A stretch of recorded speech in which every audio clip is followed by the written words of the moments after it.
Et selon vous, quels seraient les éléments déclencheurs d'une escalade vers un conflit ouvert entre la Russie et l'Europe dans les conditions actuelles?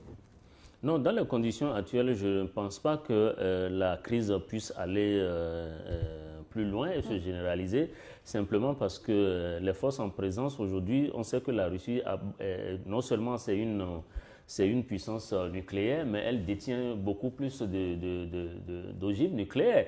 Donc, c'est déjà une mesure... Il y a donc des lignes rouges des à ne pas lignes rouges, franchir. oui, à ne pas franchir. Et surtout, la résilience que la Russie a prouvée aujourd'hui sur le terrain montre qu'aujourd'hui, tout ce qui peut se passer, je pense qu'avec le temps, cette crise va finir par se solder sur une victoire certaine de la Russie.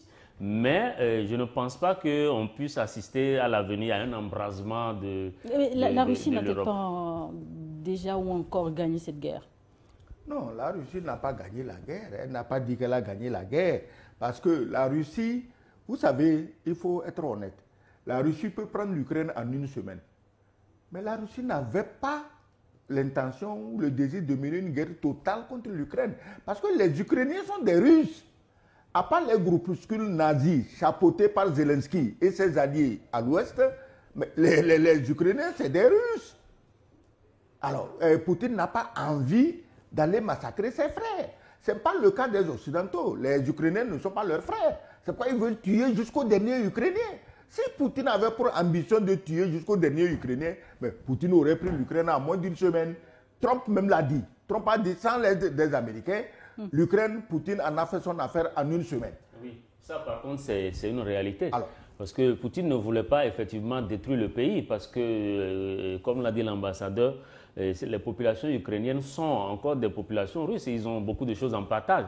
Et donc la Russie n'a pas intérêt à détruire complètement l'Ukraine, ça n'a jamais été son ambition.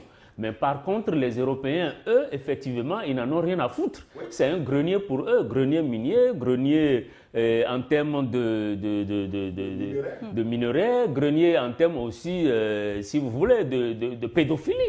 Donc, et de tout. Donc, aujourd'hui, s'il y a réellement un dirigeant, s'il y a un dirigeant qui est capable encore de défendre les populations ukrainiennes, c'est encore Poutine. C'est encore Poutine. Oui. Les réseaux pédophiles qu'entretenait le fils de Biden, c'est pas moi qui l'ai dit, c'est dans son ordinateur qu'on a trouvé. Les réseaux pédophiles. J'allais vous demander les sources de l'information. Non, oui, c'est dans... Oh là là, c'est dans son...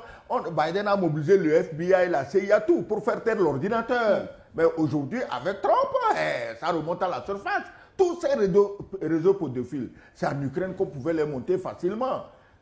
Il faut produire des tonnes et des tonnes d'adrénachrome que tous les pervers en Occident boivent, soi-disant, pour se requinquer.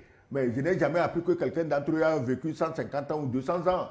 Alors, donc, la Russie, c'est vraiment le bordel, là où les Occidentaux peuvent faire tout ce qu'ils veulent. Et je dis toujours, je ne sais pas comment ils ont pu détecter une ordure comme Zelensky qui leur obéit au doigt et à l'œil pour détruire l'Ukraine. Parce qu'il faut quand même plaindre le peuple ukrainien. 3 ans de conflit, un pays qui doit faire face, qui devrait faire face à une reconstruction. Pour la reconstruction, ceux qui ont encouragé la casse, ils savent qu'ils ont l'argent puisqu'il y a les richesses dans le sous-sol. Donc, ils se feront payer. C'est pourquoi Zelensky étant périmé, politiquement parlant, il n'est plus président depuis plus d'1 an, on le maintient de force. Parce que c'est lui qui doit signer tous les papiers permettant à ces vautours de s'approprier l'Ukraine pour 1000 ans, les 1000 ans à venir. On le maintient de force. Mais si c'était en Afrique, poutiste, président démocratiquement, la reconstruction de l'Ukraine après la guerre, c'est tout l'espoir que cette deuxième rencontre entre Russes et Ukrainiens aboutisse à une suite favorable vers une sortie de guerre. Justement, la reconstruction de l'Ukraine, en quoi est-ce que ça profiterait à d'autres pays? Ah, mais beaucoup. La guerre, c'est évidemment ça. Après les casses, il faut arranger. Mais le cas de l'Ukraine, c'est que l'Ukraine va payer avec son sous-sol. l'Ukraine la facture sera salée parce que toutes les forces en présence aujourd'hui dans ce conflit, tout ce qu'elles recherchent, c'est le sous-sol ukrainien. Ce n'est pas autre chose, les Américains. Et vous voyez, là où j'apprécie beaucoup Donald Trump, c'est que c'est un monsieur qui est honnête.